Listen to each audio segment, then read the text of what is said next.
Female reproductive system के अंदर क्या पढ़ रहे थे?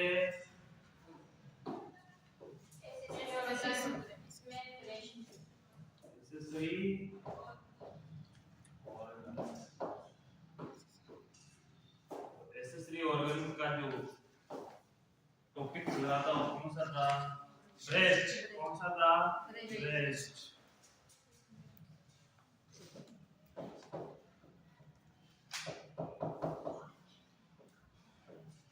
ब्रेस्ट ब्रेस्ट की स्ट्रक्चर कंप्लीट हो गई थी।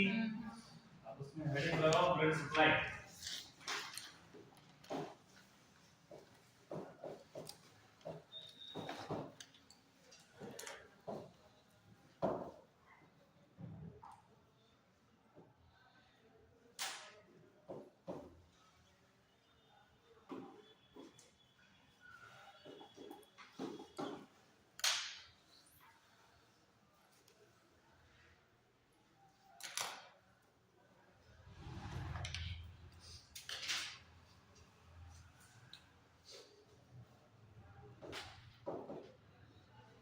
आर्टरी है,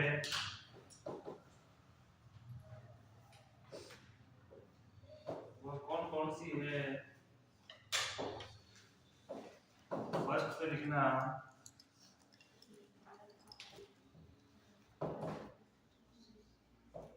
lateral thoracic,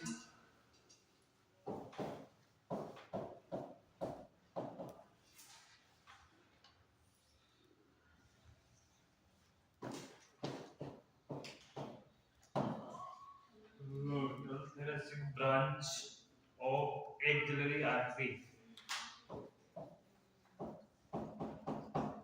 axillary artery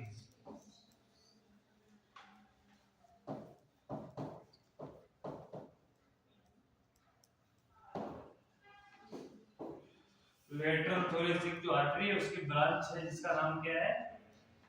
axillary artery.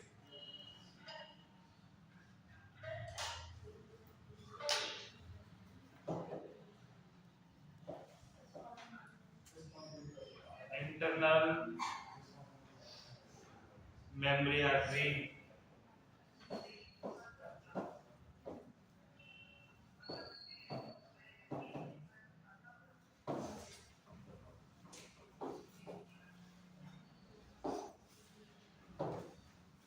और अगली है इंटरकोस्टल आर्टरी।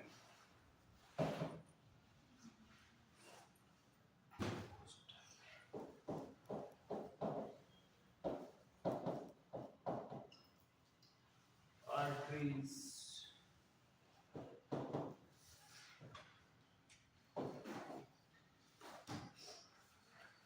कितनी आर्टरीज को ब्लड सप्लाई दे रही है? कौन कौन सी? Lateral thoracic branch of axillary artery और internal memory artery और intercostal artery। Intercostal artery. When कौन सी है?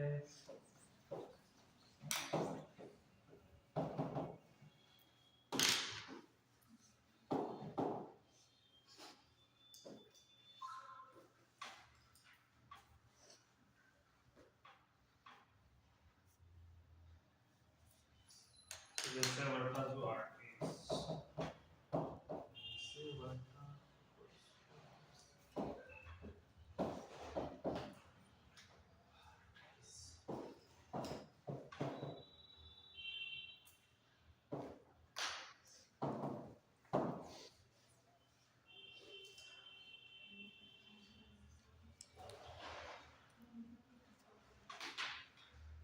विस वर्षा है जो क्या काम कर रही है? यहाँ से ब्लड का काम कर रही है। इसके अलावा कौन सी रखी? Nerve supply,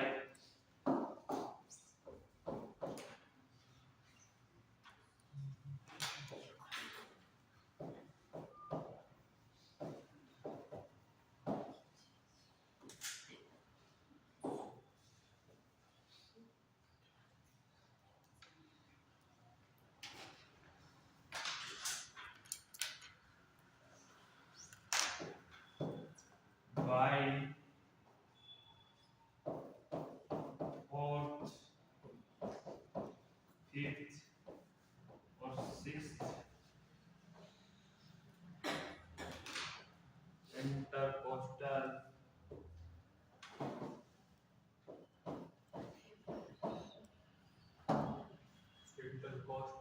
nerve. कौन सी नर्व है? 4th 5th 6th intercostal nerve.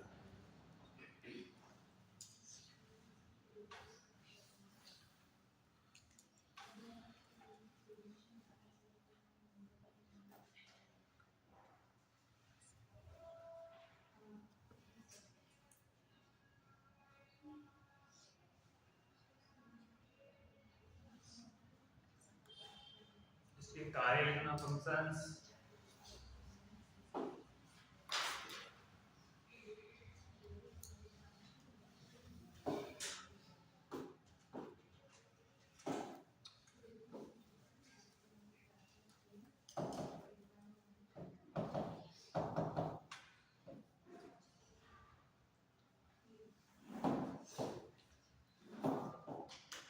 Functions में लिखना जन्म पश्चात शिशु को दुग्धपान कराना। जन्म के पश्चात शिशु को स्तनपान कराना या दुग्धपान कराना, यह ब्रेस्ट का काम है। दुग्धपान कराना ब्रेस्ट का काम है, इसके अलावा इसका कोई काम नहीं है।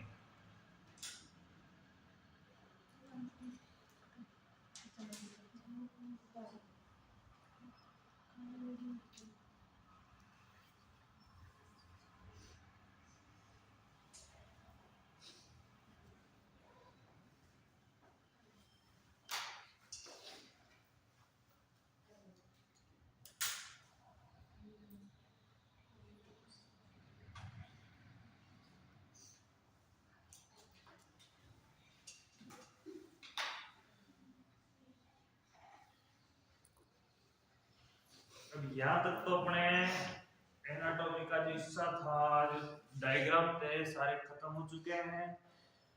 उसके बाद नए पेज, नए सिरे से टॉपिक स्टार्ट करना, जो इम्पोर्टेंट टॉपिक है, जीवन में बहुत काम आएगा। फीमेल के लिए तो बहुत ही महत्वपूर्ण है। ठीक है, तो जो अभी तक का था वो कंप्लीट हो गया। इसी चैप्टर में अपना है मेंस्ट्रुएशन साइकिल, मासिक चक्र। हेडिंग लगाओ सारे, मेंस्ट्रुअल साइकिल।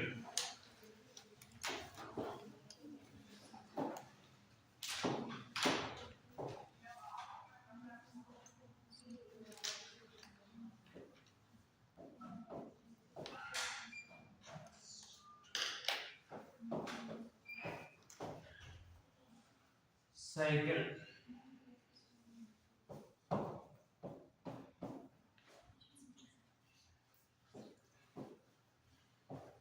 इसकी शॉर्ट फॉर्म क्या होती है? एमसी। इंपोर्टेंट है।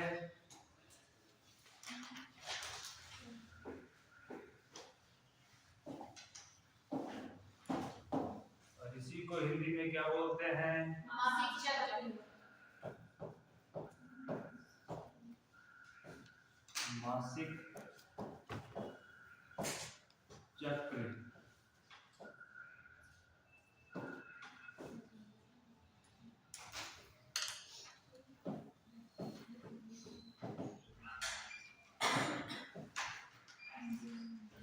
इम्पोर्टेंट है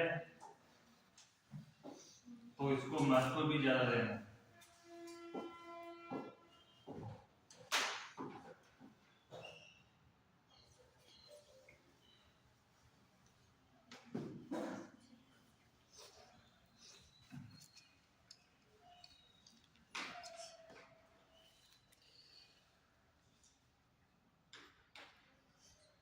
एक चीज ध्यान रखना,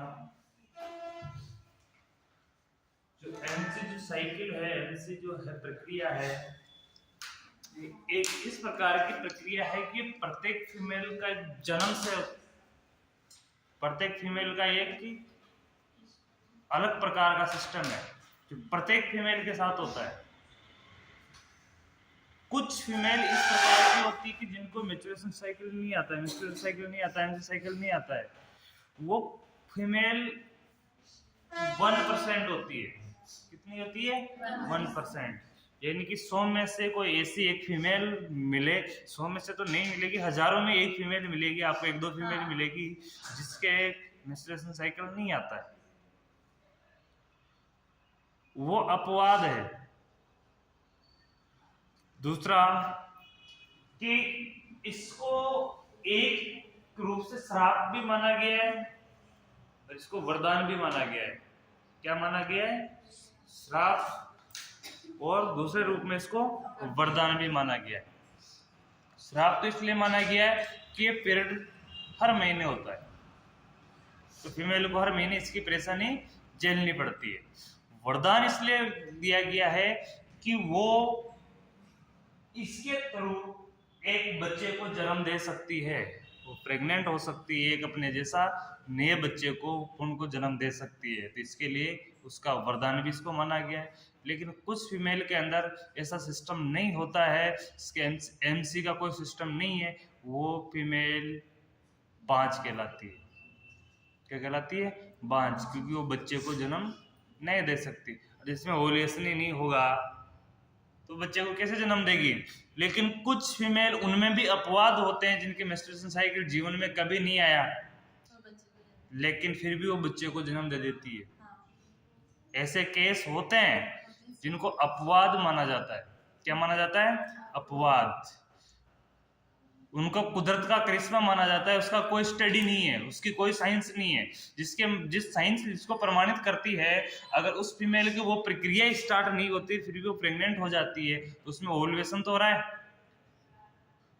मैच्योरेशन नहीं हो रहा है लेकिन ओव्यूलेशन तो हो रहा है ना, तो वो बच्चे को जन्म दे सकती है। ऐसे केस भी है, तो वो अपवाद में काउंट किए जाते हैं। वो करोड़ों लाखों में एक मिलता है,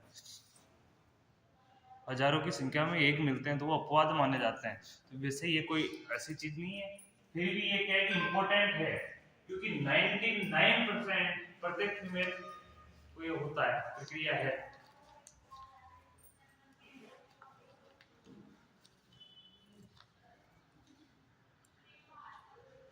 इसे लिखना ओवरीज एवं,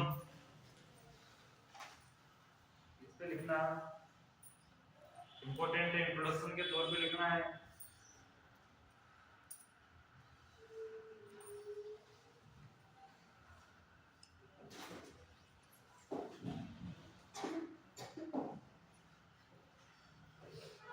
ओवरीज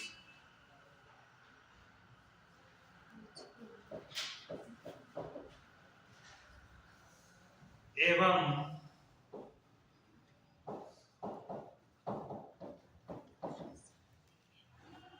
यूटेरस एवं यूटेरस में होने वाले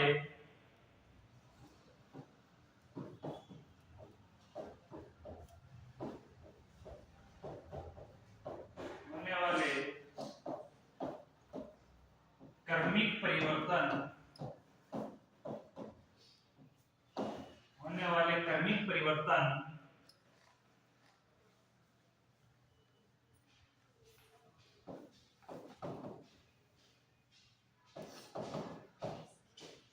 यूटेराइन साइकिल या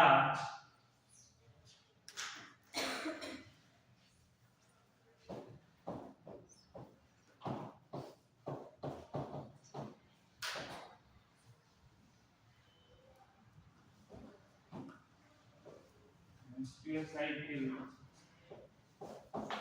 कहलाती है।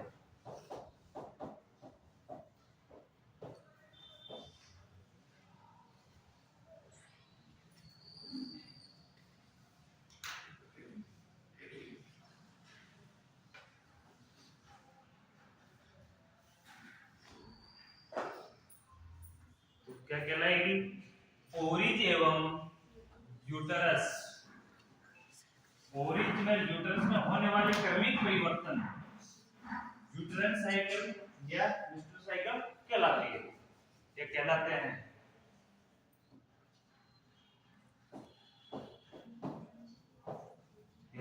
लिख रहा तब भी ठीक है, कहलाता लिखते तब भी ठीक है। ठीक है, कैसे? क्योंकि मेंस्ट्रुअल साइकिल एमसी साइकिल की जो प्रक्रिया होती है वो किसके द्वारा होगी? एक तो यूट्राइन कैविटी के द्वारा, और दूसरा मेन काम किसका होगा? ओवरीज का। ओवरीज क्या करेगी? ओम का क्या करेगी?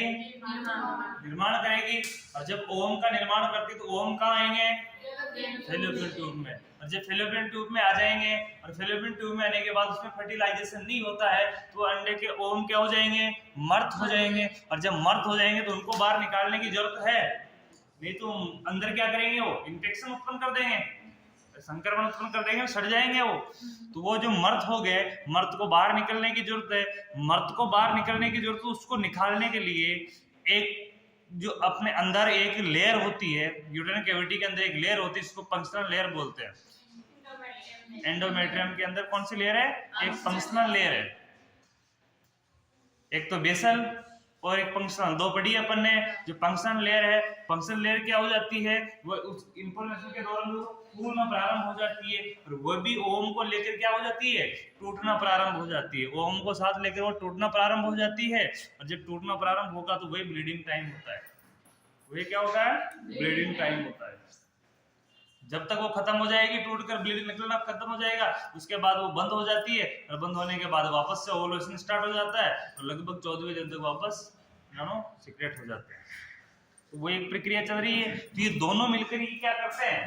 क्रमिक परिवर्तन, न्यूट्रन साइकिल या मेंस्ट्रुअल साइकिल कहलाते हैं। आगे लिखना इसमें, इसकी सामान्य अवधि, इसकी सामान्य अवधि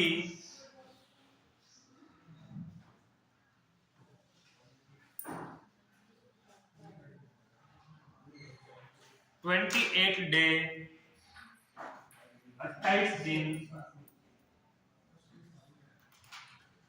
होती है।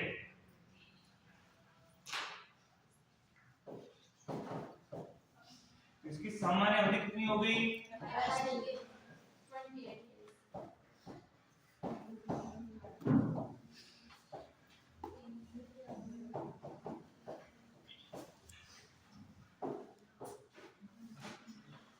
चक्कर का पूरा जो टाइम है वो कितने दिन का है?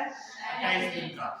ठीक है, फिर भी इसमें सामान्य कितना मानते हैं अपन? तो क्वेश्चन में लिख सकते हो 21 से 36, और इसके बीच वाला जो अपना 28 दिन उठाया गया है, अगर 21 से 36 के बीच में आता है तो वो क्या माना जाएगा? नॉर्मल ही माना जाएगा। क्या माना जाएगा? ये नॉर्मल है।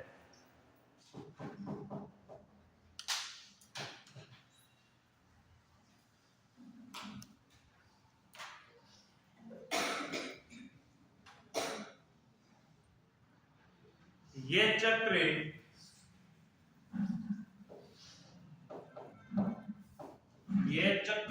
प्यूबरिटी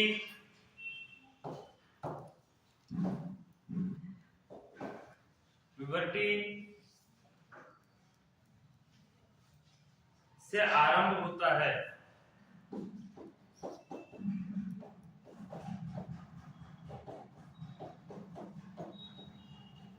ये कहां से आरंभ होता है? यानी यौनारंभ से। जब मेल हो या फीमेल हो, दोनों में क्या होता है? प्यूबरिटी होती है। प्यूबरिटी स्टार्ट कब होती है? कौन सी अवस्था में होती है? किशोर अवस्था में। कौन सी अवस्था में होगी? एडोसेंट एज में, किशोर अवस्था में वो स्टार्ट होती है। और वो प्यूबरिटी जिसको हिंदी में यौनारंभ बोलते हैं, जब यौनारंभ की प्रक्रिया स्टार्ट होती है तो फीमेल में ये क्या होने लग जाती है? ये स्टार्ट हो जाती है। प्यूबरिटी के दौरान ये क्या हो जाती है? स्टार्ट हो जाती है।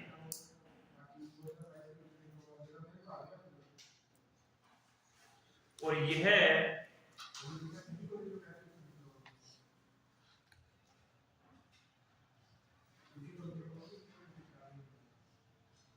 अब इसको स्टार्ट होने को क्या बोलेंगे? क्या बोलेंगे? मीनार्चे।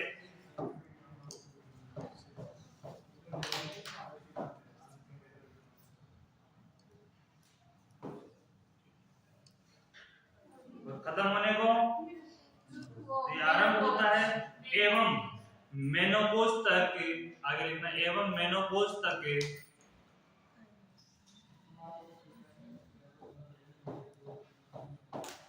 मेनोपॉज तक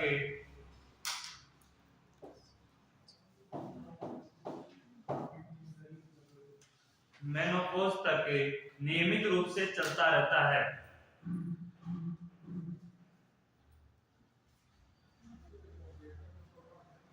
मेनोपॉज तक नियमित चलता रहता है। इसके नीचे नोट लगा के लिखना,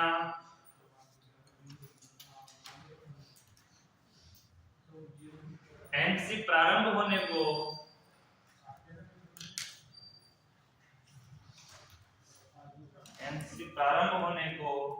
मेनार्चे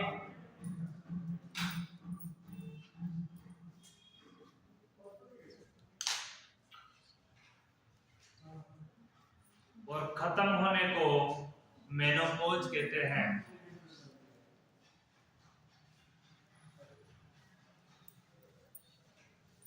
जब एमसी पहली बार आएगी तो उसको क्या बोलेंगे? मेनार्चे। और जब ये लास्ट बार आएगी, खत्म हो जाएगी, उसके बाद इसको क्या बोलेंगे? मेनोपॉज।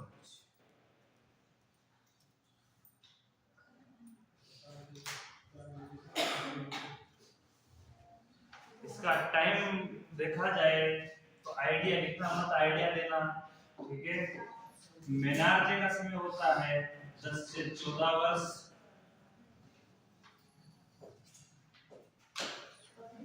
10 से 14।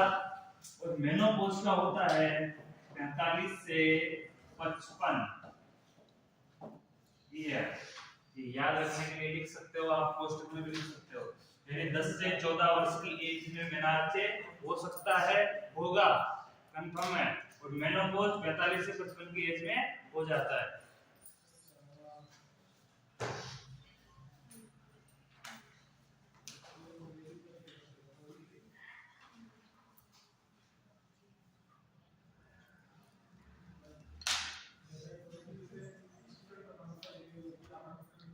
एमसी में नेक्स्ट स्टेप लगा के लिखना नीचे पैराग्राफ चेंज करके। एमसी में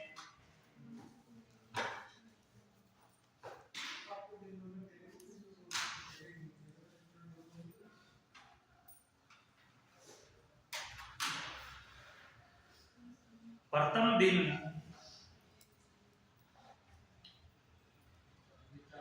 वह दिन माना जाता है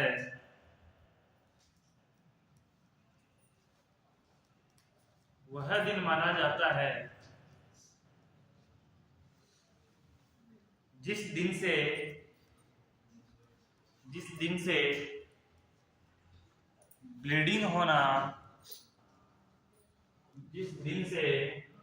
ब्लीडिंग होना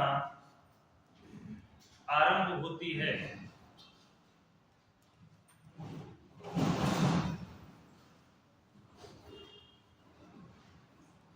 साइकिल में जो प्रथम दिन किसको माना जाएगा? जिस दिन से ब्लीडिंग होना प्रारंभ हुई है, वहां से दूसरा चक्कर स्टार्ट हो जाता है। जहां से ब्लीडिंग होती है वहां से कौन सा चक्कर स्टार्ट हो जाएगा? दूसरा चक्कर स्टार्ट हो जाएगा।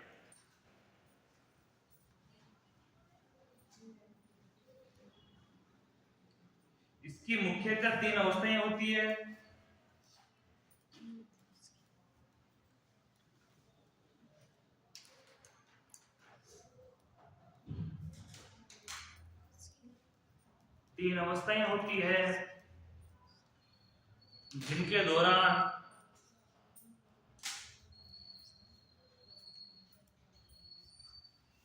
जिनके दौरान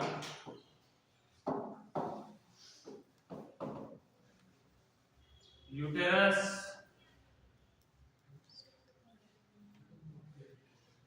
की इंडोमेट्रियम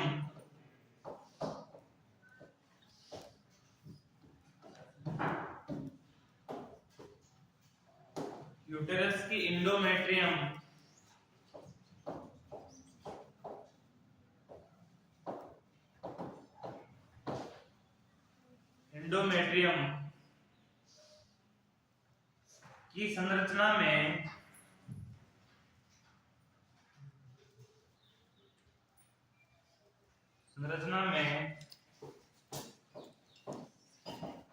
ओवेरियन हार्मोन्स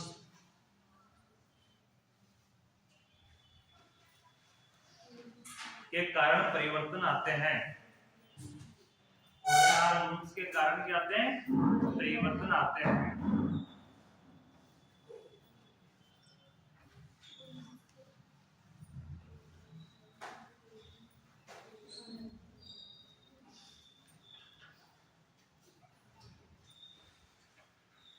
इस लाइन को दोबारा से दोहराना मैंने क्या लिखवाया है कि एमसी साइकिल में प्रथम दिन वह माना जाता है जिस दिन से क्या आरंभ हो? ब्लीडिंग आरंभ हो।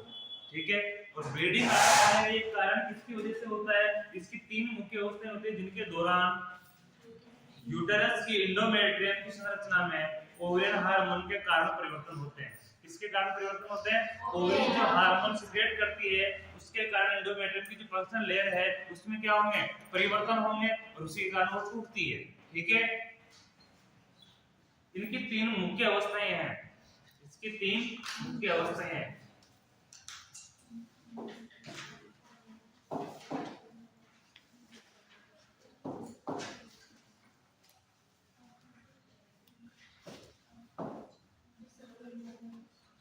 फर्स्ट अवस्था है इसकी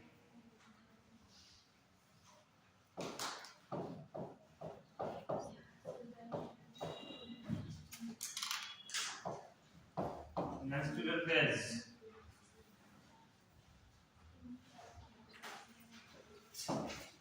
सेकंड है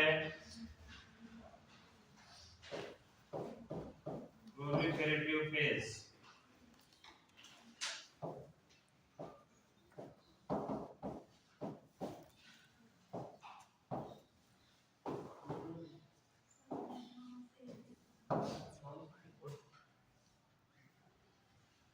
थर्ड है secondary phase।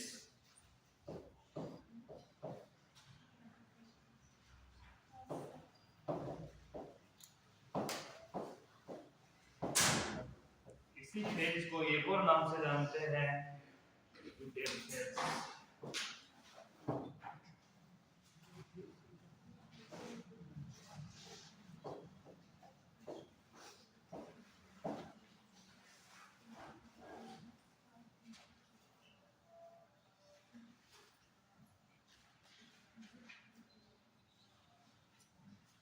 हिंदी में बोलेंगे इसको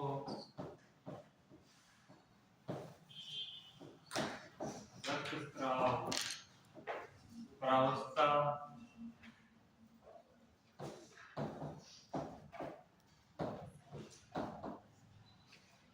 इसको बोलेंगे गुण प्रावस्था।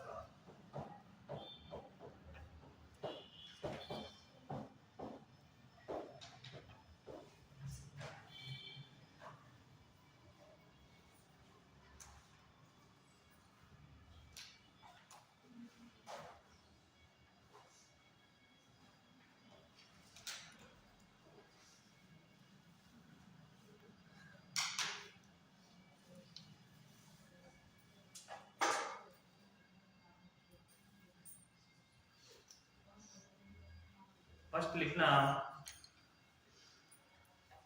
हेडिंग लगाना रक्तस्राव प्रावस्था menstruation phase। ये कौन सा फेज होगा? फर्स्ट जो फेज है ये कौन सा होगा? जिसमें ब्लीडिंग होती है। जिसमें क्या होती है? ब्लीडिंग होती है। इसमें लिखना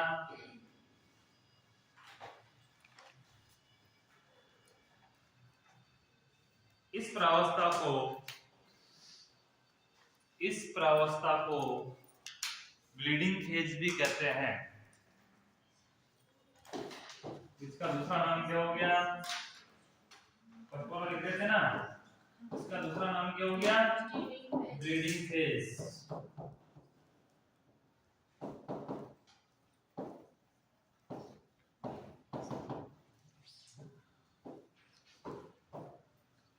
ब्लीडिंग फेज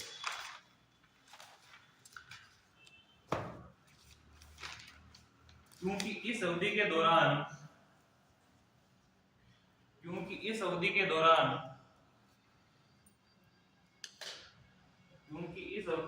यूटेरस से ब्लीडिंग होती है। इस अवधि के दौरान यूटेरस से ब्लीडिंग होती है। क्योंकि इस अवधि के दौरान यूटेरस से ब्लीडिंग होती है।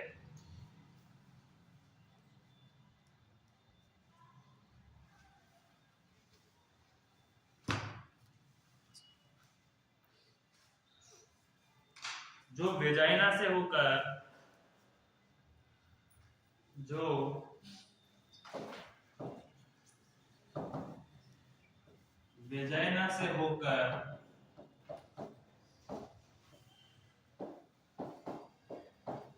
शरीर से बाहर निकलती है।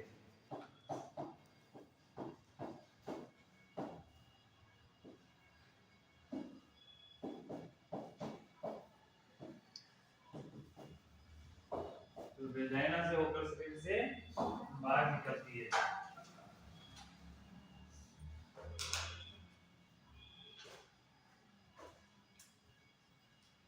इसका प्रारंभ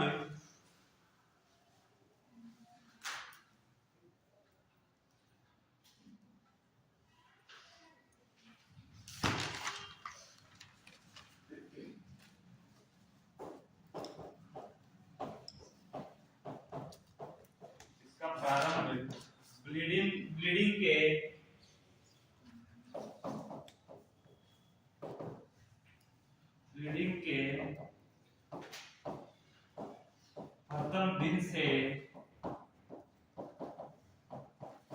माना जाता है।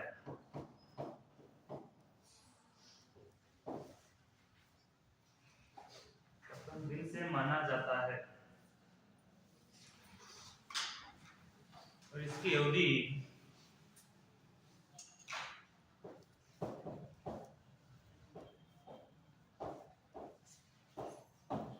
अवधि 2 से 5 या किसी बुक में इसको 2 से 7 भी बताया गया है।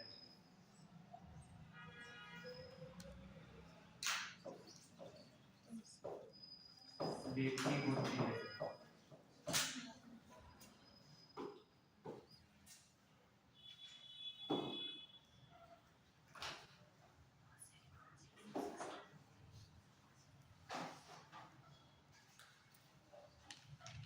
दो से 5 भी सही है और 2 से 7 भी सही है, क्योंकि किसी बुक में 2 से 7 है, किसी बुक में 2 से 5 है, लेकिन ब्लीडिंग टाइम 7 दिन तक हो जाता है, तो 7 दिन तक भी सही है।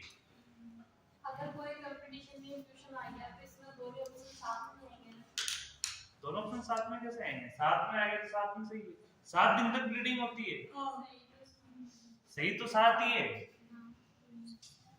5 दिन तो मिनिमम है, 5 दिन तो लगभग सभी में होती है, लेकिन मिनिमम 7 दिन है। 7 दिन से ज्यादा किसी में नहीं होती है। इसको 8 दिन तक 2 से 7 ही पढ़ा जा रहा है, लेकिन बुक में दिया हुआ तो कुछ सोच के लिखा होगा। तो आप तो डायरेक्ट कंफ्यूज हटाओ, 2 से 7 ही रखो। 2 से 5 का मामला है।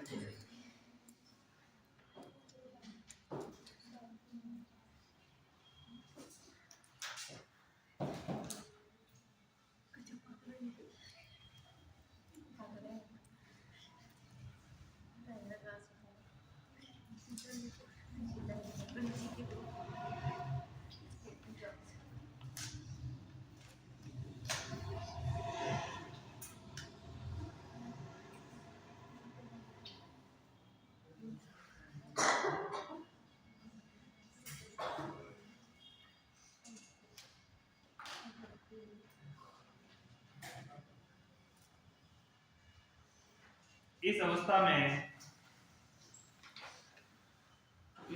में इंडोमेट्रियम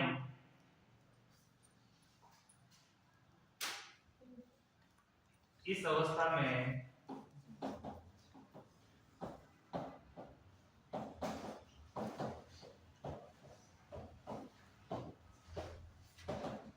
इंडोमेट्रियम का क्षय होता है।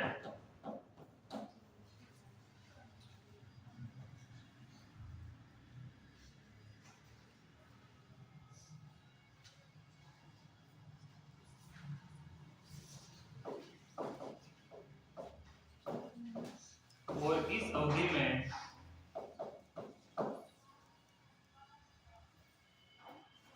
अवधि के दौरान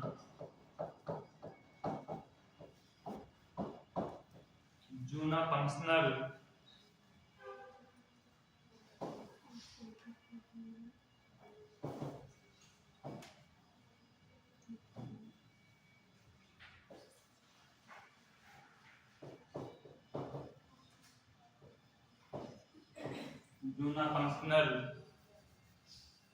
ब्लड कैपिलरीज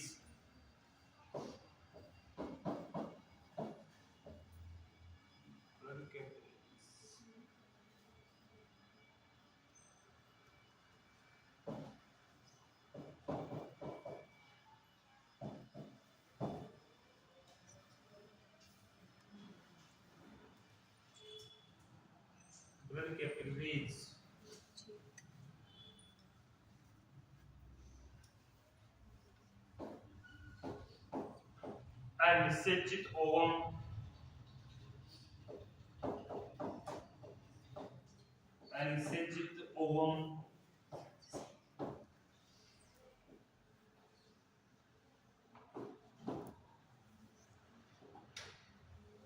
अनिषेचित ओवम ब्लड के साथ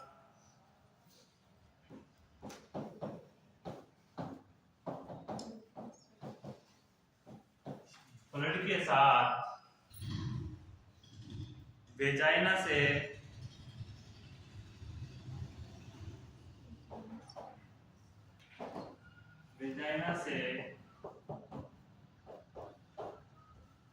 बाहर निकलते हैं।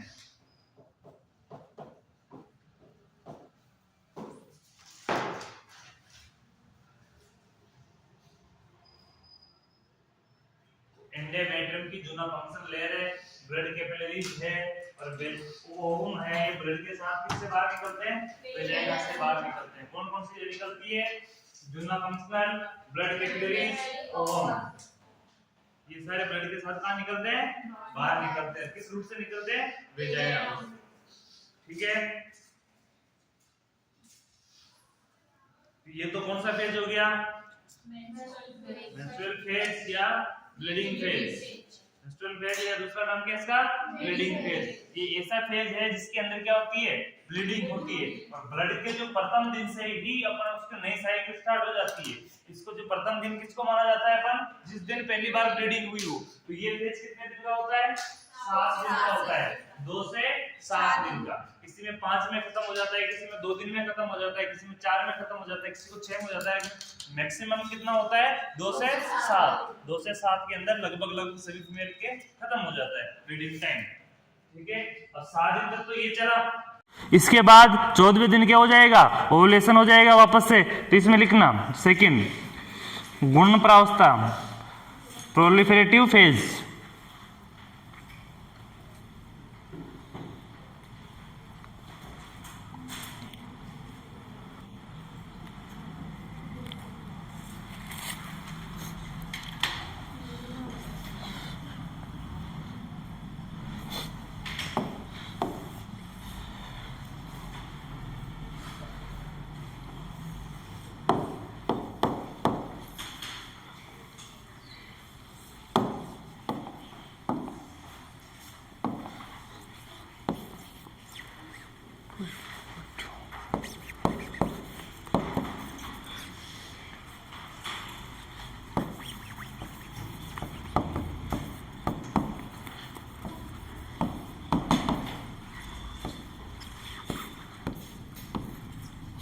इस फेज के अंदर क्या होता है वो लिखना।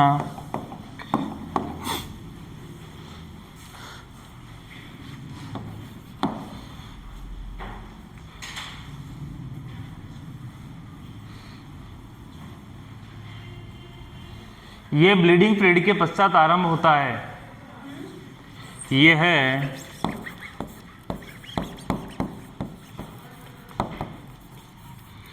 ब्लीडिंग पीरियड के पश्चात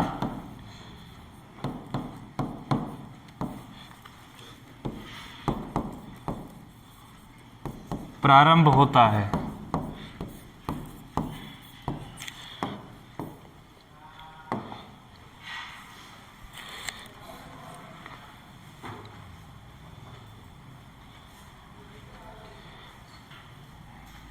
एवं ओव्यूलेशन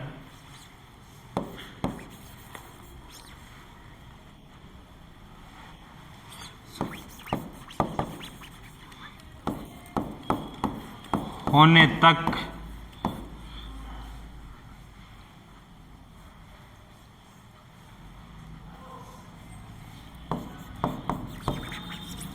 इसकी अवधि मानी जाती है।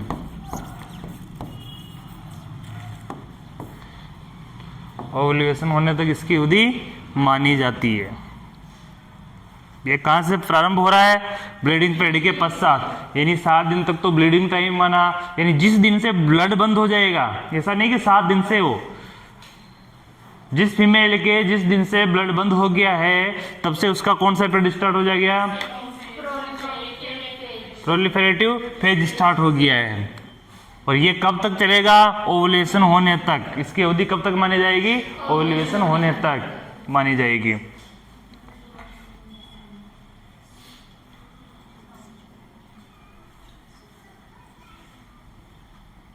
इसे रिजेनरेटिव फेज भी बोलते हैं। क्या बोलते हैं इसे?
इस प्रावस्था के दौरान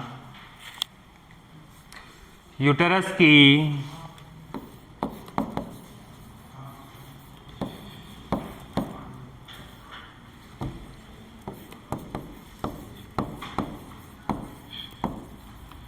इंडोमेट्रियम, यूटेरस के इंडोमेट्रियम अंदर की ओर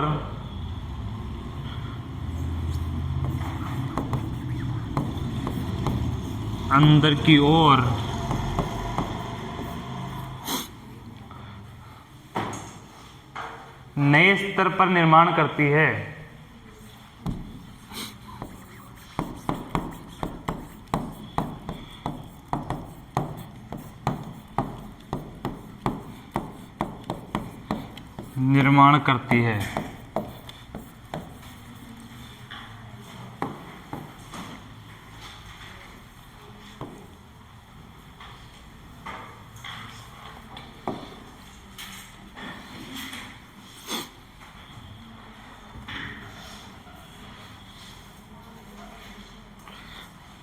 जो क्या कहलाती है? जूना फंक्शनल। जो क्या कहलाती है?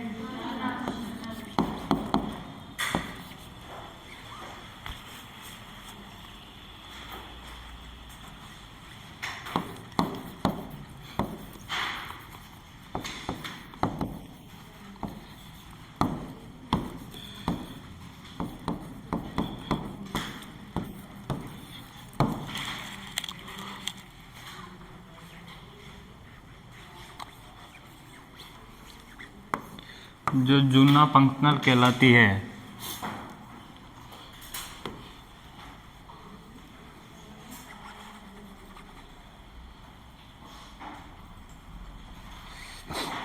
यह एस्ट्रोजन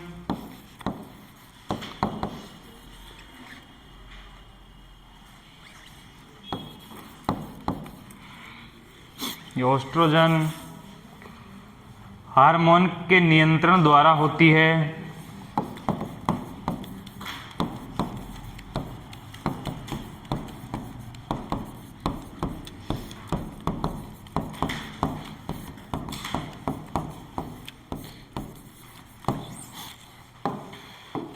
एस्ट्रोजन हार्मोन्स के नियंत्रण द्वारा होती है।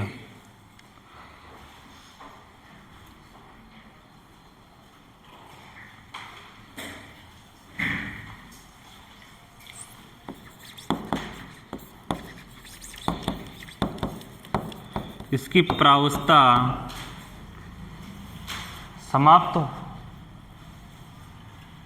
प्रावस्था की समाप्ति के समय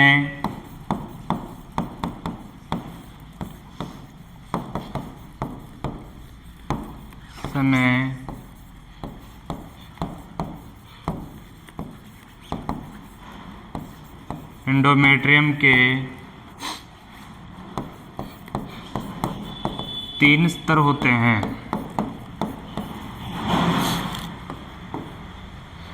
जब इसकी प्रावस्था समाप्त होती है, बनकर समाप्त हो जाती है, उस समय इसकी कितने लेयर होती है? 3 स्तर होते हैं।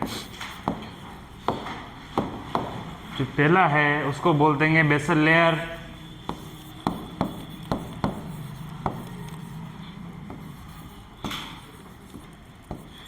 Basal layer.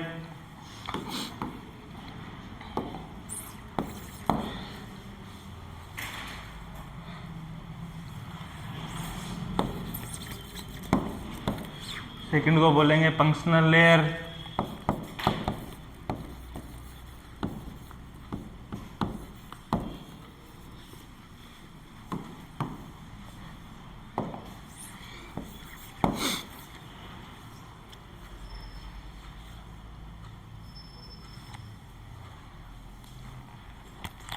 और लास्ट लेयर होगी a layer of chelated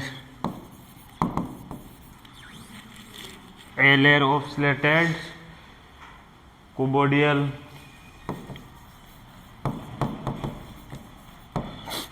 epithelium।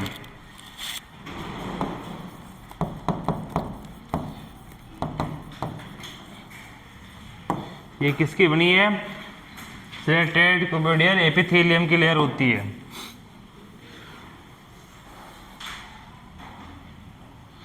इसके कितने स्तर हो गए? फिर 3 स्तर हो जाते हैं। पहला बेसल लेयर, एंडोमेट्रियम के अंदर वाली लेयर बेसल लेयर होती है। उसके ऊपर कौन सी लेयर आती है? फंक्शनल लेयर आती है। फंक्शनल लेयर के ऊपर एक छोटी परत और होती है जो ए layer of the chelated cuboidal epithelium की बनी होती है। ठीक है, यह लेयर एक लेयर होती है। ये लेयर किसकी बनी है? सिलेटेड cuboidal epithelium की। ठीक है, तो ये कौन सा फेज हुआ? प्रोलिफरेटिव फेज में क्या होता है? ओनली एंडोमेट्रियम लेयर का निर्माण होता है। किसका निर्माण होता है? एंडोमेट्रियम का। इस सेकेंड फेज का काम यही है कि जो फर्स्ट फेज में ब्लीडिंग के समय जो एंडोमेट्रियम लेयर टूटी थी, तो सेकेंड फेज में क्या होगा? उसका निर्माण होगा। और जब तक उसका निर्माण होगा, जब तक ओवरी भी क्या हो चुकी होगी? रिकवर हो चुकी होगी। तो थर्ड फेज में डायरेक्ट क्या हो जाएगा? ओव्यूलेशन हो जाएगा। तो थर्ड फेज लिखो।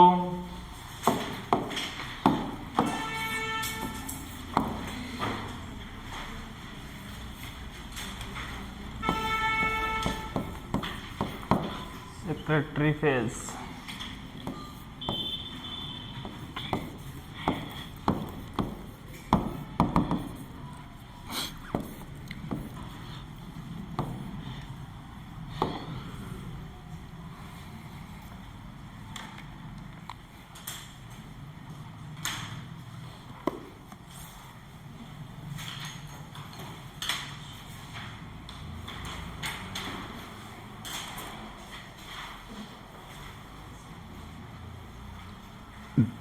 इसकी अवधि लगभग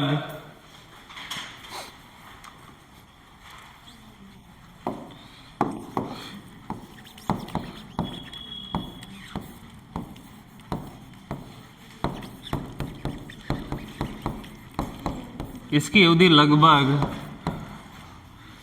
14 दिन या 14 डे 14 डे की होती है।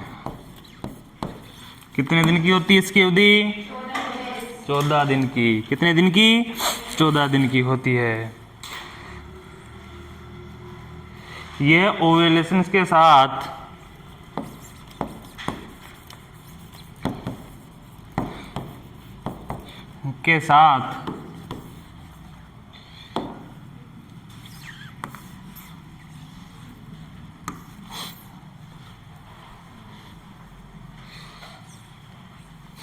के साथ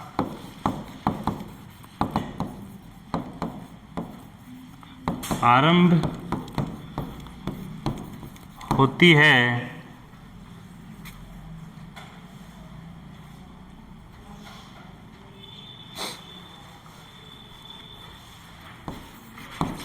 और मेंस्ट्रुअल ब्लीडिंग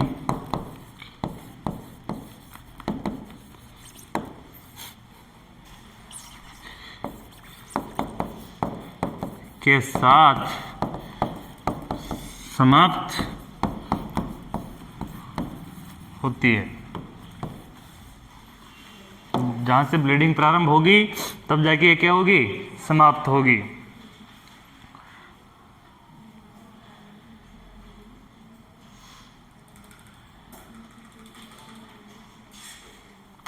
इस अवधि के दौरान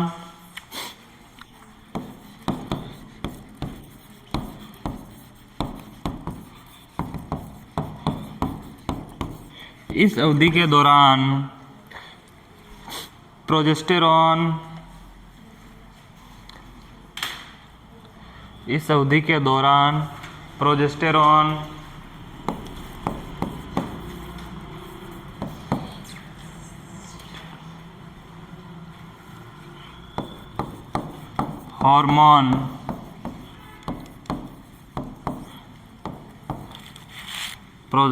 hormone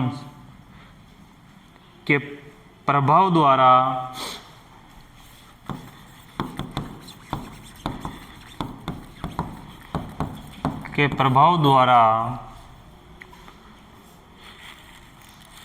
corpus luteum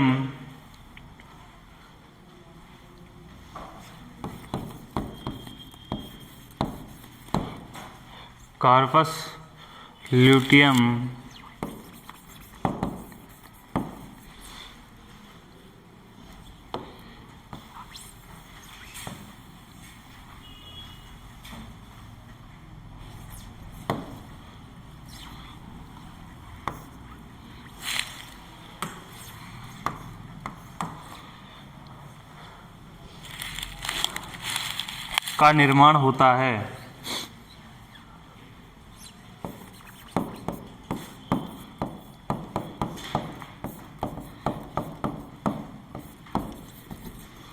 corpus luteum का निर्माण होता है।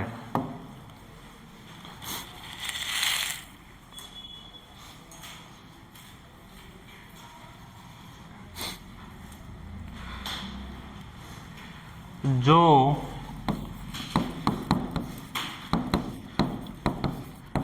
अंतःस्रावी ग्रंथि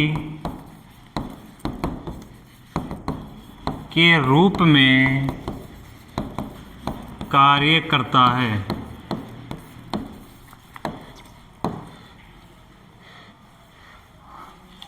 अंतःस्रावी ग्रंथि के रूप में कार्य करता है। अब कार्पस लूटियम क्या है? ओवरीज का एक पार्ट है। क्या है? ओवरीज का एक पार्ट है जिसका निर्माण किससे हो रहा है? प्रोजेस्टेरोन हार्मोन से। और प्रोजेस्टेरोन हार्मोन भी कौन सिक्रेट कर रही है? ओवरीज कौन कौन से हार्मोन सिक्रेट करती है? तो फिर प्रोजेस्टेरोन भी तो वही सिक्रेट कर रही है ना। ओवरीज तो वही तो पूछ रहा हूं मैं। ओवरीज कौन सा हार्मोन सिक्रेट कर रही है? प्रोजेस्टेरोन और एस्ट्रोजन। तो प्रोजेस्टेरोन हार्मोन भी कौन सिक्रेट कर रही है? ओवरी में सिक्रेट हो रहा है। और ये सिक्रेट होकर क्या बना रहा है? कार्पस ल्यूटियम बना रहा है, जो अंतःस्रावी ग्रंथि के रूप में दूसरे अंडाणु को क्या कर रहा है? परिपक्व करने का काम कर रहा है। ठीक है, नहीं आया समझ में? पहले इसको लिखो पूरा। इस अवधि के दौरान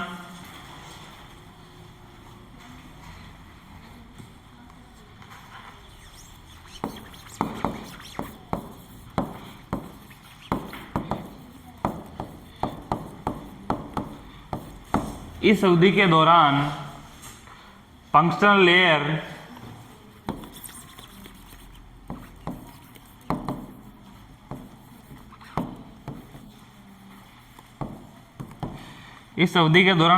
लेयर लगभग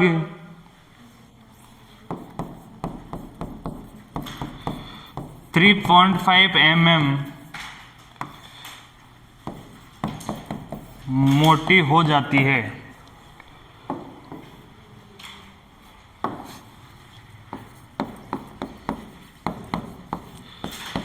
कितनी मोटी हो जाती है? 3.5 mm मोटी होती है।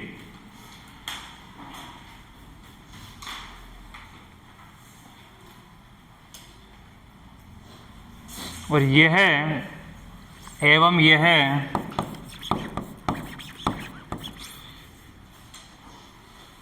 स्रावी ग्रंथियों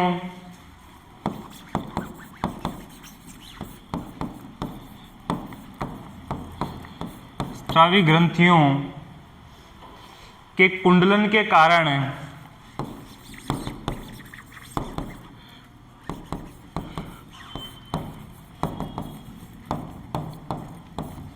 कारण स्पंजी हो जाती है, स्पंजी भी हो जाती है।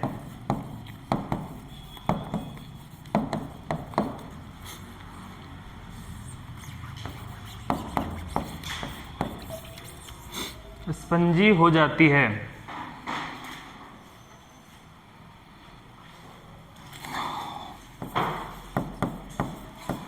और यह प्रावस्था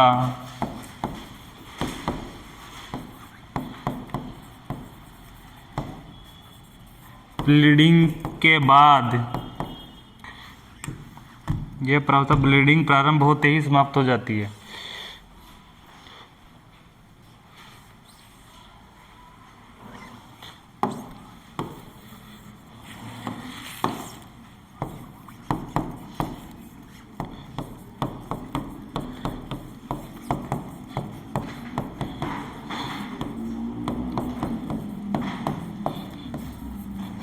ये ब्लीडिंग आरंभ होती है, प्रावस्था क्या हो जाती है?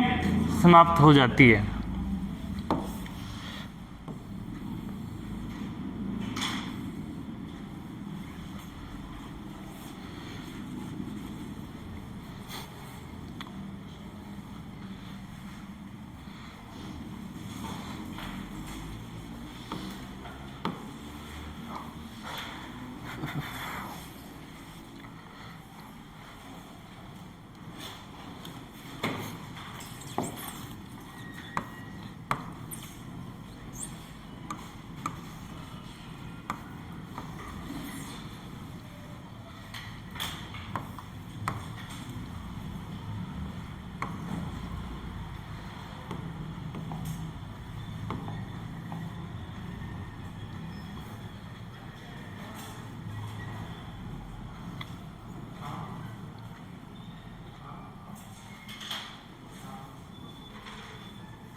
अब यहाँ ध्यान देना, सबसे पहला पढ़ा अपन ने मेंस्ट्रुएशन साइकिल। तो मेंस्ट्रुएशन साइकिल मेन क्या होती है? मेंस्ट्रुएशन साइकिल एक प्रक्रिया है। क्या है? एक प्रक्रिया है जो किसके द्वारा होती है? ओवरीज और यूटेरस के दौरान होती है। किसके कारण होती है? ओवरीज और यूटेरस के कारण होती है। ये एक प्रक्रिया है, एक कर्मिक परिवर्तन है जो किसके द्वारा होता है? यूटेरन साइकिल और मेंस्ट्रुएशन साइकिल के कहते हैं। इसी को क्या बोलते हैं? यूटेरन साइकिल और मेंस्ट्रुएशन साइकिल कहते हैं। ठीक है। और ये कर्मिक प्रक्रिया है। कर्मिक प्रक्रिया फंक्शनल है, जो कार्यरत प्रक्रिया है जिसके दौरान ये होता है। इसकी ये प्रारंभ, इसकी अवधि कितनी होती है? 28 दिन की होती है। इसकी अवधि कितनी होती है? 28 दिन की होती है। और इसका जो चक्कर है वो प्यूबर्टी के आरंभ होते होता है।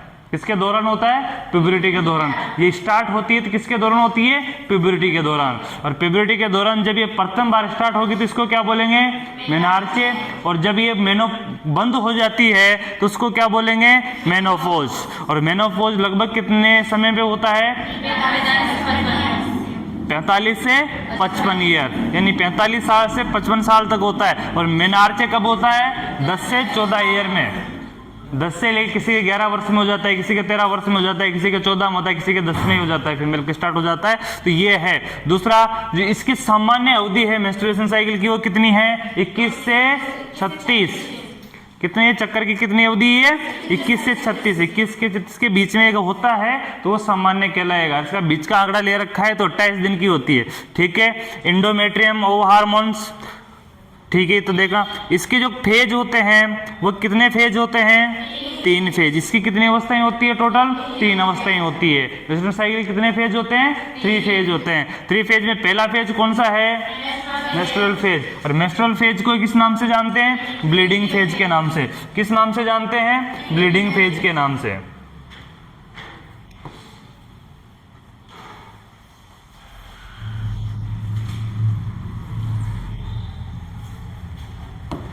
किस नाम से जानेंगे इसको? ब्लीडिंग फेज के नाम में। ब्लीडिंग फेज क्या है? वो अवस्था जिसके अंदर जो भी फंक्शनल लेयरें वगैरह जो टूट रही है वो टूट कर किसके दौरान बाहर निकल रही है? ब्लड के दौरान बाहर निकल रही है। ब्लड के साथ बाहर निकल रही है। कौन से रूट से निकलती है? वेजाइना रूट से बाहर निकलती है। कहां से निकलती है? वेजाइना से होकर बाहर निकलती है। इसकी प्रारंभिक अवस्था ब्लीडिंग के प्रथम दिन से माना जाता है। इसकी प्रारंभ के जो दिन है, अवस्था है, वो कहां से माना जाती है कि अवस्था प्रारंभ कहां से होगी? ब्लीडिंग के प्रथम दिन से।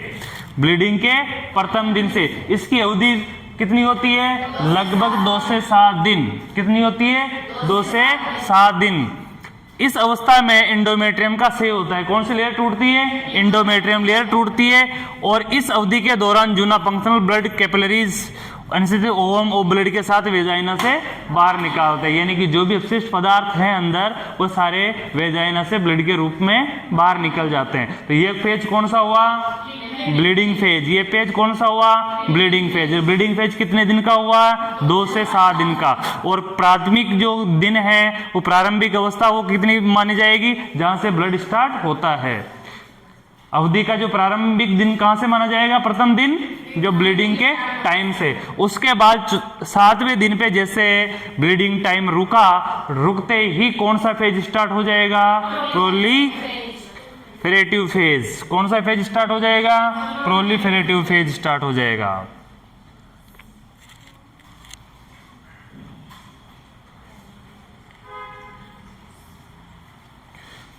कौन सा फेज स्टार्ट हो गया?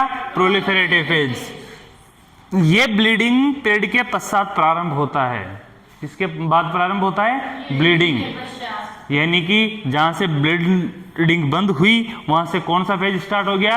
प्रोलिफेरेटिव फेज स्टार्ट हो गया। और ओव्यूलेशन होने तक इसकी अवधि मानी जाती है। कहां तक मानी जाती है? ओव्यूलेशन होने तक। कहां तक मानी जाएगी? ओव्यूलेशन यानी कि अंडाणु मुक्त होने तक। ओवरी से अंडाणु मुक्त होने तक ये क्या माना जाएगा? प्रोलिफेरेटिव। इसको दूसरा नाम क्या है? क्या है? रिजेनरेटिव फेज भी इसको बोलते हैं। और इसकी अवस्था के दौरान यूटेरन की इंडोमेट्रियम अंदर की ओर नए स्तर का निर्माण करती है। किसका निर्माण करती है? यूटेरस। इसके दौरान यूटेरन जो कैविटी है उसके अंदर इंडोमेट्रियम लेयर जो फंक्शनल लेयर जो टूटी थी वो क्या होगी? वापस से रिकवर होगी, वापस से नई बनेगी। और नई बनेगी तो वह कौन सी कहलाएगी? उसका नाम क्या होगा? जूना फंक्शनल कहलाती है। उसका नाम क्या है? जूना फंक्शनल कहलाती है। एस्ट्रोजन हार्मोन के नियंत्रण द्वारा होती है। ये जो चीजें होती है एस्ट्रोजन कौन से हार्मोन से होती है? एस्ट्रोजन हार्मोन के नियंत्रण द्वारा होती है। और इसकी प्रावस्था की समाप्ति के समय इंडोमेट्रियम के 3 स्तर होते हैं। जब ये खत्म होता है ये फेज तब इंडोमेट्रियम के कितने स्तर होते हैं? 3 स्तर होते हैं। पहला स्तर कौन सा है? बेसल। तो सेकंड कौन सा है? फंक्शनल। और थर्ड कौन सा है? एक लेयर और होती है जो किसकी बनी हुई है? सिलेटेड कुबोडियल एपिथेलियम की। किसकी बनी हुई है?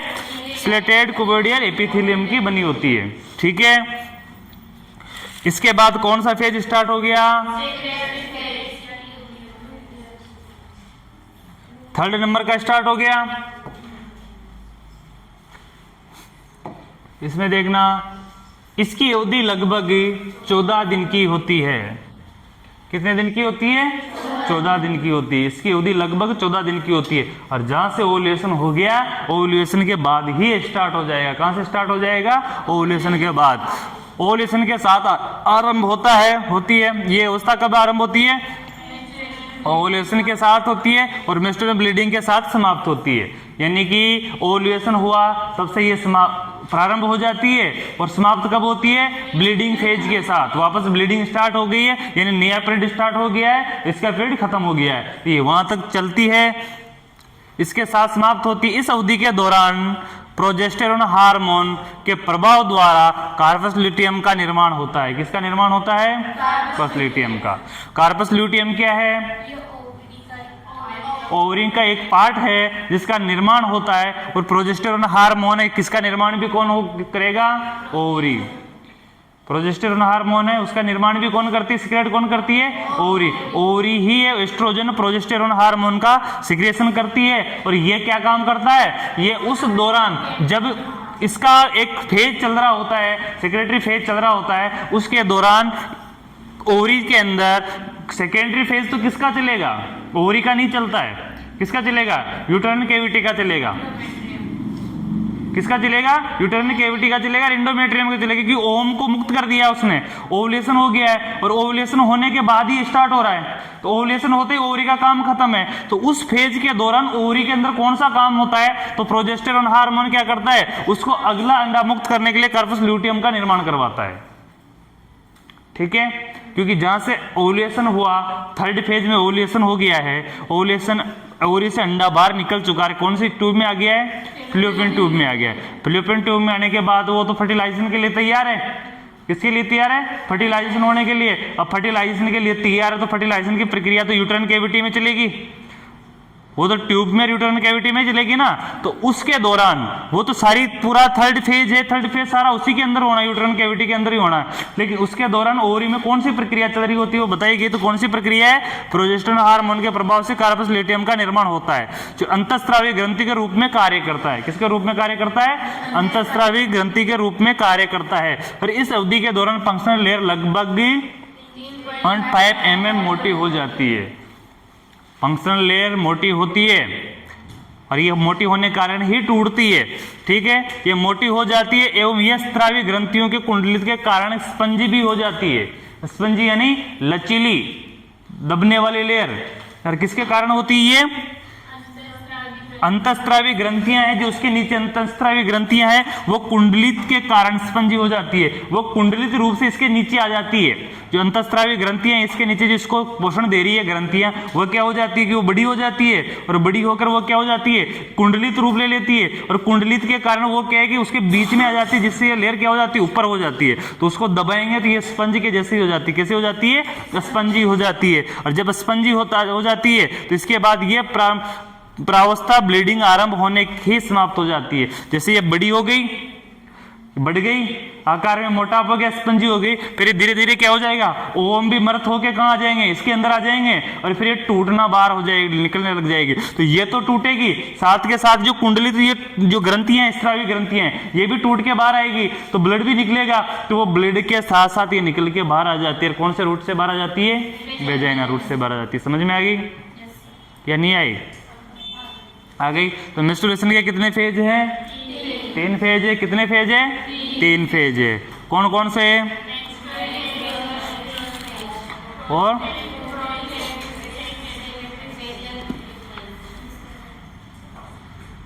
चलो ब्रेक है 10 मिनट का, उसके बाद क्लास स्टार्ट करेंगे वापस।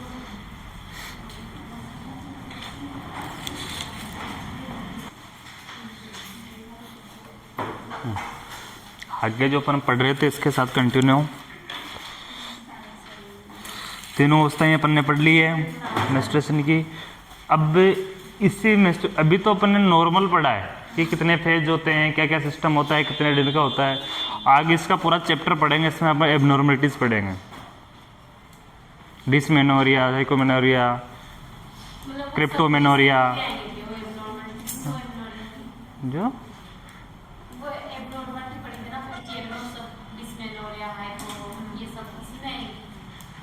आगे चैप्टर आएगा पूरा एबनॉर्मलिटी। मैं वही तो बोल रहा हूँ कि अभी तो अपन नॉर्मल पढ़ रहे हैं कि ये होती क्या है, अभी तो इंट्रोडक्शन पढ़ रहे हैं अपन कि मेंस्ट्रुएशन साइकिल मैन होती क्या है, एमसी साइकिल है क्या, वो पढ़ा अपन ने, 3 फेज पढ़ लिया, 28 दिन का चक्कर पढ़ लिया। अब आगे इसी चैप्टर को ये पढ़ोगे तभी वो चैप्टर समझ में आएगा। आगे इसी सिलेबस में एक चैप्टर आएगा, उसमें आपको चैप्टर का नाम होगा एबनॉर्मलिटी ऑफ मेंस्ट्रुएशन साइकिल। जितने टाइप थे ना उसमें वो सारे टाइप डिटेल से पढ़ेंगे। एबनॉर्मलिटी में क्रिप्टोमेनोरिया कौन सा होता है, डिस्मेनोरिया कौन सा होता है, वो जितने भी नाम थे वो सारे उसके अंदर पढ़ेंगे अपन। अब उसको समझने के लिए इसको समझना जरूरी है, ये याद होना जरूरी है, नहीं तो वो समझ में नहीं आने वाला।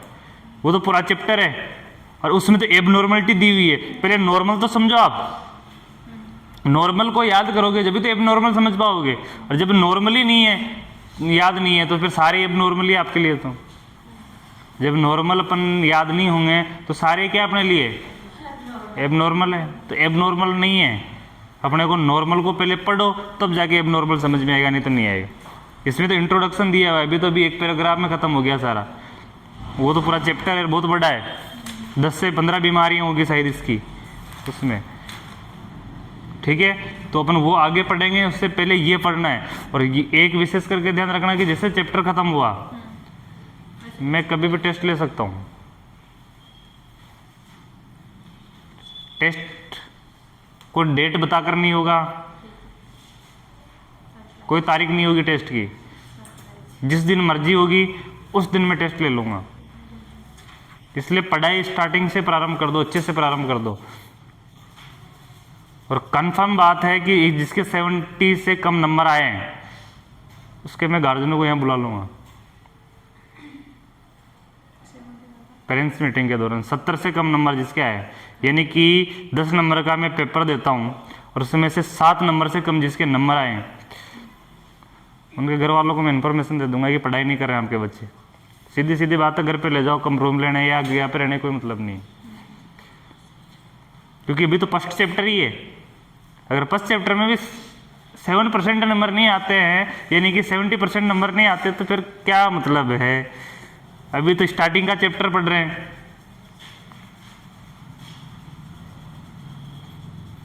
और जिसकी 70% से कम प्रेजेंट रही, हर महीने के प्रेजेंट निकाल के कंप्लीट रखेंगे, जिसकी 70% से कम प्रेजेंट रही उसके भी मैं गार्जियनों को यहाँ बुलाऊंगा कि आपके बच्चे पढ़ने नहीं आ रही है तो उसका रीजन क्या है, क्यों नहीं आ रही है। क्या पता स्टूडेंट घर से निकलते हो यहाँ पहुँचते नहीं हो।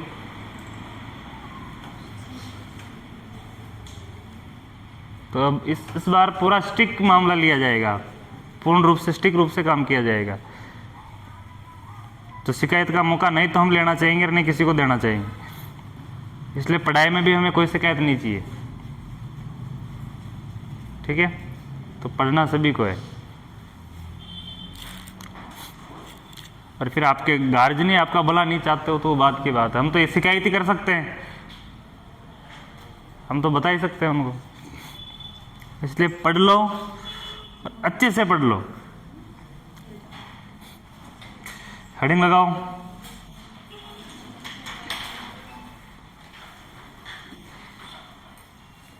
एमसी के प्रमुख hormone, important hormone. Menstruation cycle के प्रमुख hormone.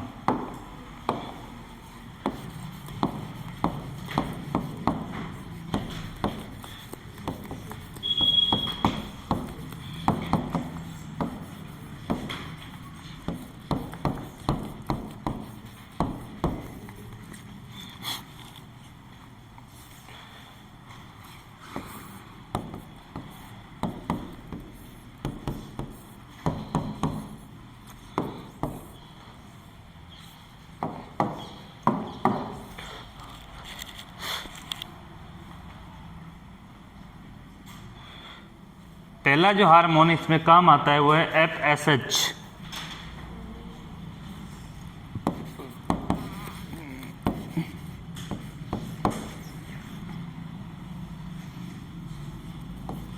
Follicle stimulating hormone.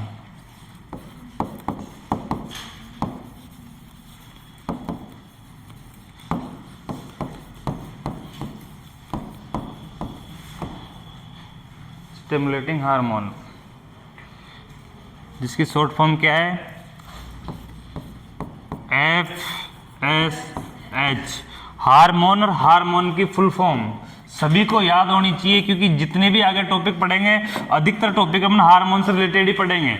Abnormalities पढ़ेंगे, अधिकतर हार्मोन से रिलेटेड पढ़ेंगे। तो वहाँ हार्मोन का FSH बोल दिया जाए तो आपके सामने उसकी शॉर्ट फॉर्म और उसकी फुल फॉर्म ये सारी कंप्लीट हो जानी चाहिए।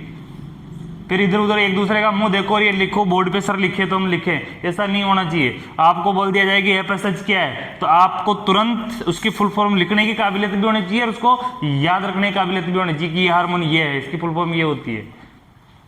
ये जो अभी वर्ड में बोर्ड पे लिखा रहा हूं यही वर्ड बार बार दोहराए जाएंगे, जितने भी इंग्लिश के लिख रहे हैं ना अपन मीनिंग, यही चीजें बार बार दोहराई जाएगी। जैसे यूटेराइन है, वेजाइना है, ओवरीज है, फर्टिलाइजेशन है, स्टेरिलाइजेशन है, यही चीजें बार बार दोहराई जाएगी। तो मैं बार बार हर मीनिंग बोर्ड पे नहीं लिखूंगा। तो इधर उधर मुंह देखने से अच्छा है कि अपना जो मीनिंग है वो भी अच्छे से याद रखना, ठीक है। सेकंड लिखना LH,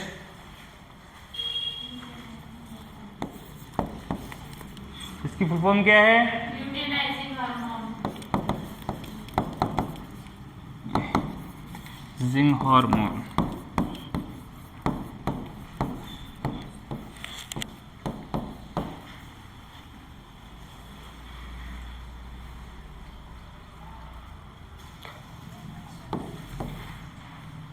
ये क्या काम करते हैं हार्मोन, ये कौन कौन सी जगह काम आएंगे, इनको अभी नाम याद कर लो। इनके आगे अपन पूरा इंफॉर्मेशन पढ़ेंगे कि इसका क्या सिस्टम है, ये कौन कौन से, इसकी क्या क्या एबनॉर्मलिटीज है, क्या क्या नॉर्मलिटीज है, सारी चीजें पढ़ेंगे अपन।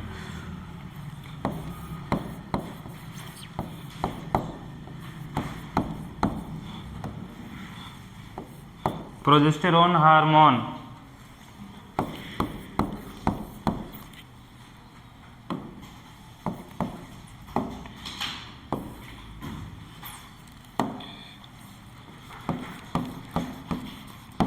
कौन कौन सी ग्लैंड इसको सिक्रेट करती है, हर चीज पढ़ेंगे अपन, अभी सिर्फ नाम पढ़ो।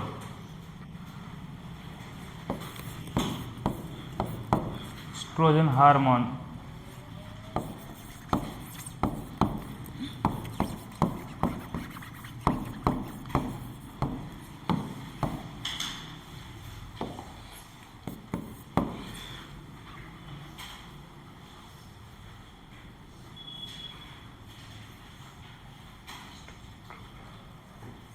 गेनेटोट्रोपिन रिलीजिंग हार्मोन,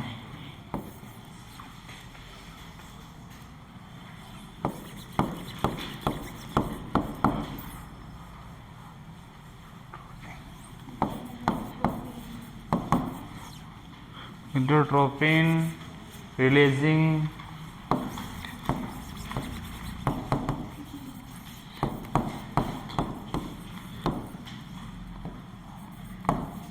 इसकी शॉर्ट फॉर्म होती है GnRH।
हेडिंग लगाओ,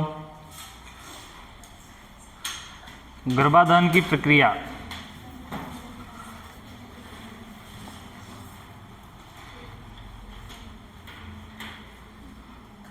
फंडामेंटल ऑफ रिप्रोडक्टिव।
अब इम्पोर्टेंट टॉपिक है, कैसे गर्भधान होता है, क्या प्रक्रिया है, क्या क्या सिस्टम है, क्या इनका फॉर्मेशन है, क्या क्या सिस्टम है, मेल में क्या है, फीमेल में क्या है। तो फीमेल में क्या होता है, ओवुलेशन होता है। क्या होता है, ओवुलेशन होता है। ओवुलेशन होता है, अंडे का निर्माण होता है। अंडे का निर्माण होने को क्या बोलते हैं, क्या सिस्टम है, उसके बारे में पढ़ेंगे। दूसरा स्पर्मेटोजेनेसिस, शुक्र जनन कैसे होता है, शुक्राणु कैसे बनते हैं, उसके बारे में पढ़ेंगे। ये इंपॉर्टेंट टॉपिक है। कैसे ओवुलेशन हुआ, ओवुलेशन में अंडा कैसे बना, क्या उसकी प्रक्रिया थी, कौन कौन से गुणसूत्र थे, क्या क्या है, फीमेल के गुणसूत्र कौन से होते हैं और मेल के गुणसूत्र कौन से होते हैं, ये सारी प्रक्रियाएं अपन आगे पढ़ने वाले हैं। तो ये इंपॉर्टेंट टॉपिक है, ठीक है। इम्पोर्टेंट है तो इम्पोर्टेंट लेके ही पढ़ना है, ठीक है। तो इसमें हेडिंग लगाओ, ओगनेसिस।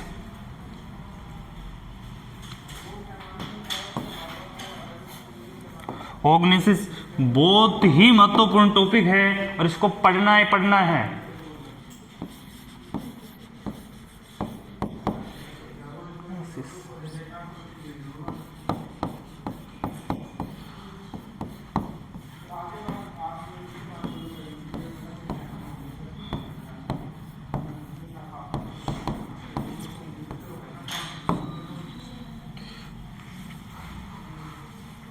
और इसको हिंदी में बोलते हैं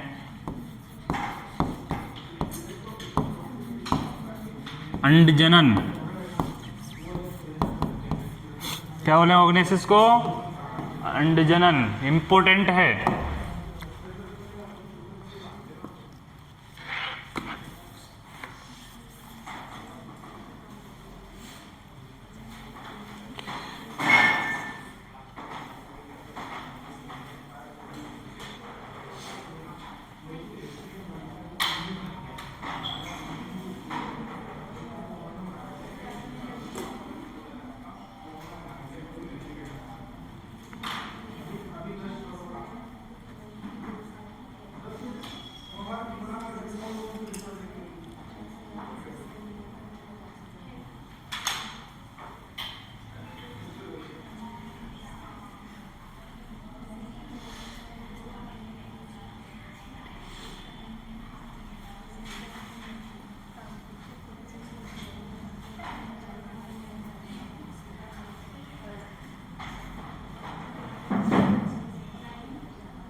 ओगनेसिस में लिखना,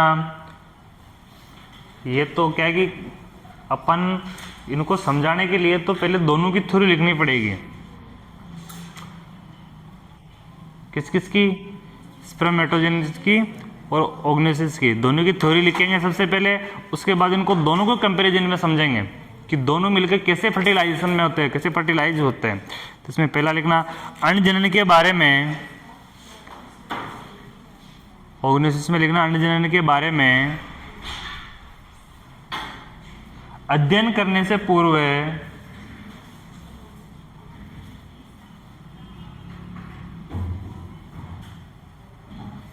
हमें युग्मक जनन के बारे में जानना आवश्यक होता है।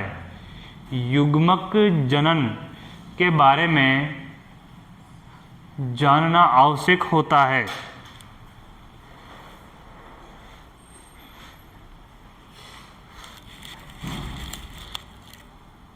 युग्मक जनन एक प्रक्रिया है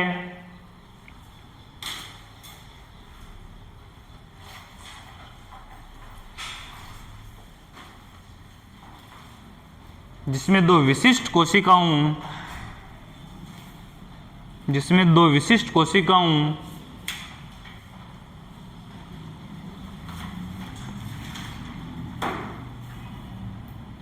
कोष्टक में लिखना नर में शुक्राणु और मादा में अंडाणु। नर में क्या होते हैं? शुक्राणु और मादा में क्या होते हैं? अंडाणु। कोष्टक बंद।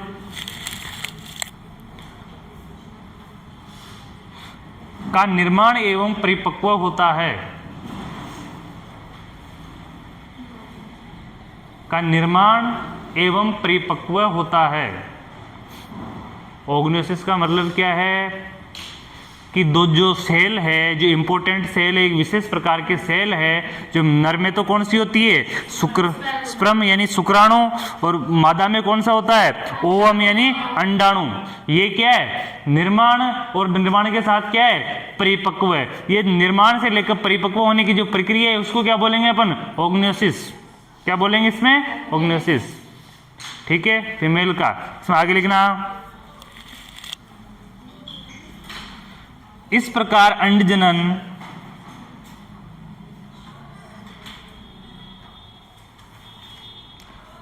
परिपक्व ओवम के निर्माण की प्रक्रिया है।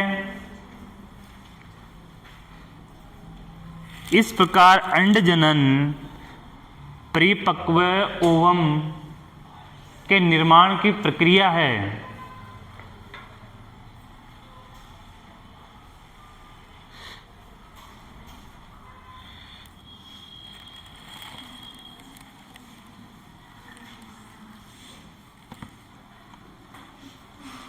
जो मादा जनन अंग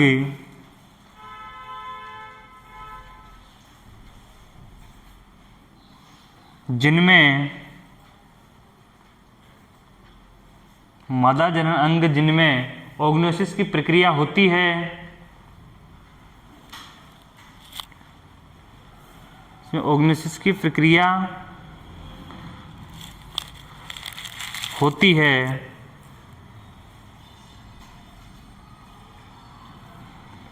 वह भाग ओवरी होता है। वह भाग ओवरी होता है। ऑर्गेनोसिस की प्रक्रिया किसमें होगी? ओवरी में। किसमें होगी? ओवरीज में। इसकी संख्या कितनी होती है? 2।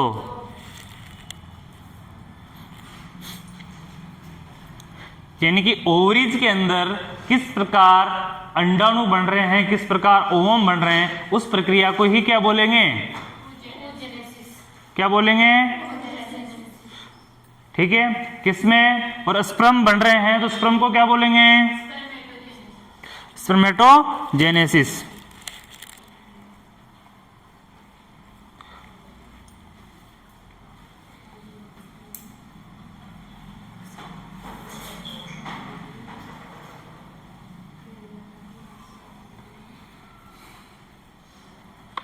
इसको एक बार पढ़ो। इसकी प्रक्रिया बोर्ड में हो तो समझाता हूं।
लिख लिया वहाँ तक?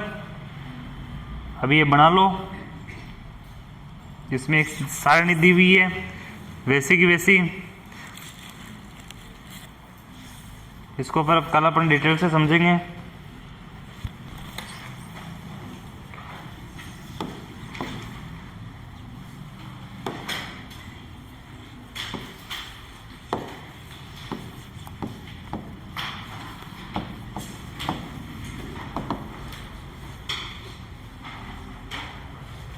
सबसे पहला भाग है इसका जो क्या बना,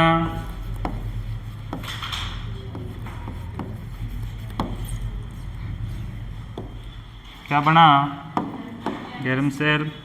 उसके बाद इसकी जो प्रक्रिया है वो हुई, आगे बढ़ा। आगे प्रक्रिया होने को क्या बोला? मिटोसिस। क्या हो गया प्रक्रिया को? मिटोसिस। और मिटोसिस के बाद क्या बना? ओगोनिया।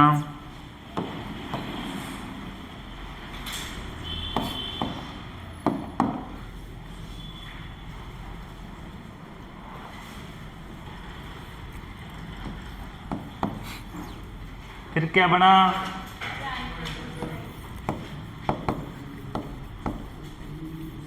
Primary oocyte.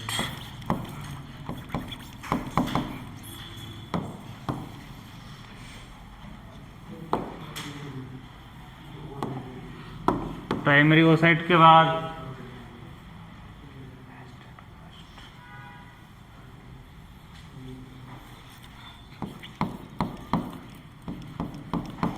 कितने गुणसूत्र है इसमें? 46।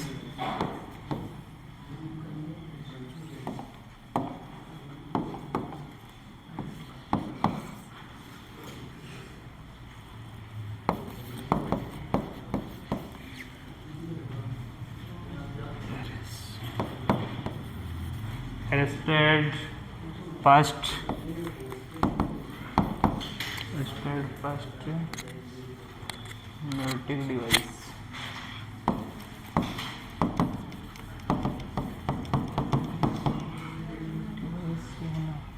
डिवीजन। अरेस्ट फर्स्ट डिवीजन होता है। डिवीजन के अंदर up to प्यूबरिटी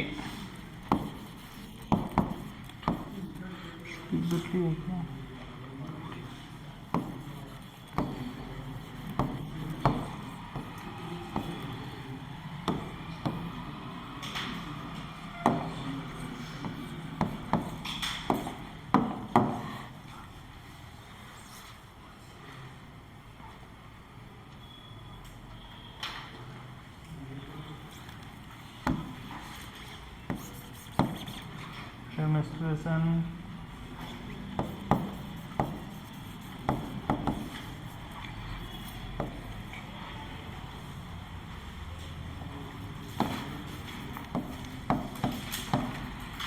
graphene,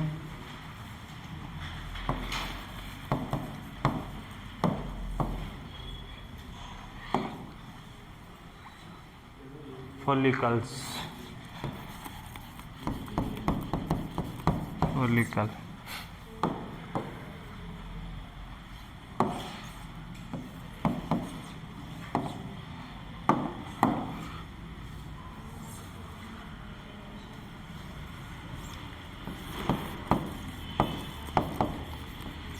complication,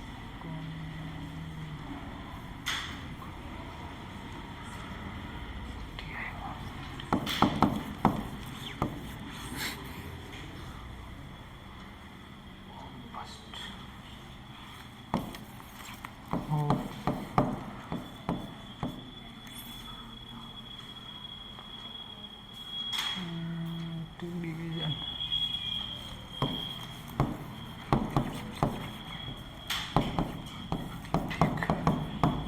division,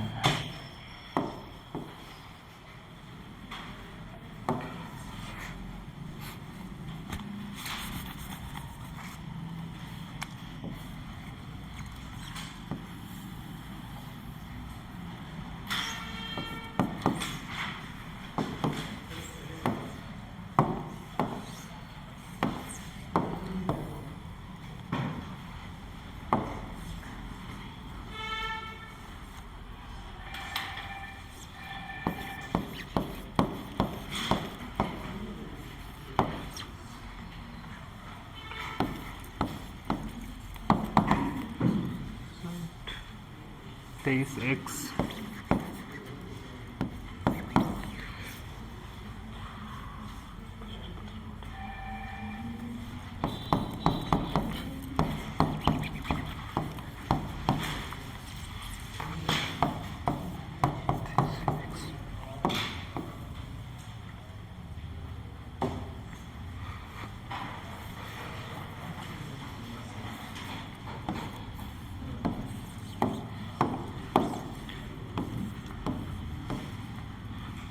ovulation.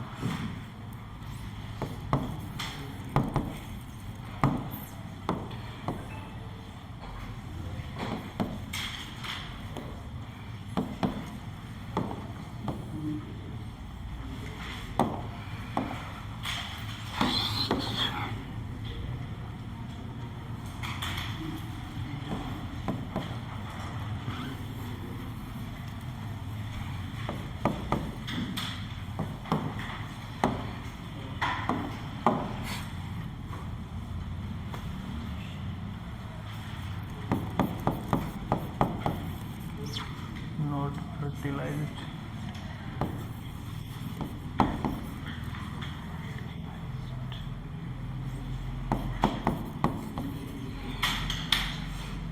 Or fertilized.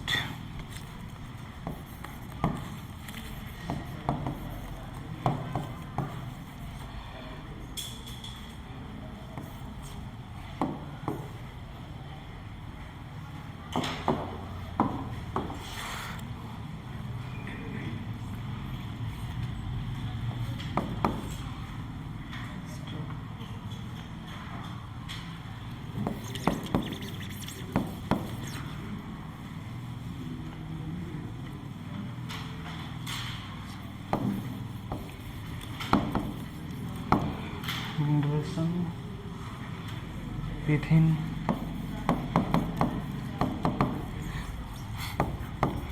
24 hours.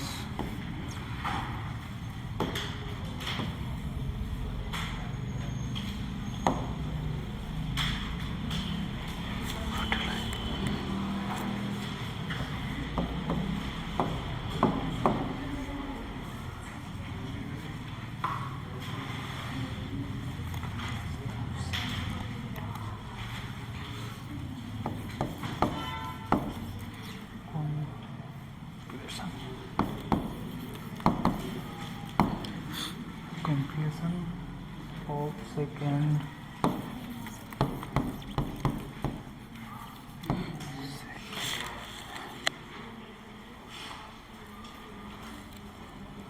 magnetic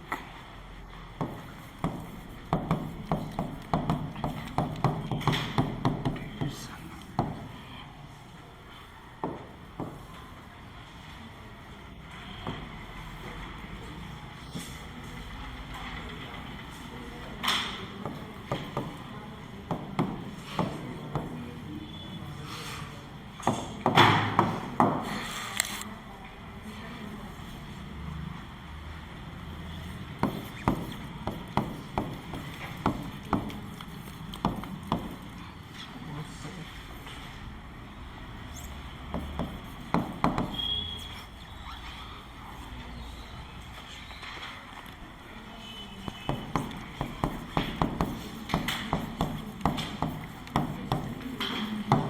Body.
ये बना लिया सभी ने, आपके उस बना दिया ना। इसको अपन कल डिटेल से समझेंगे, ठीक है।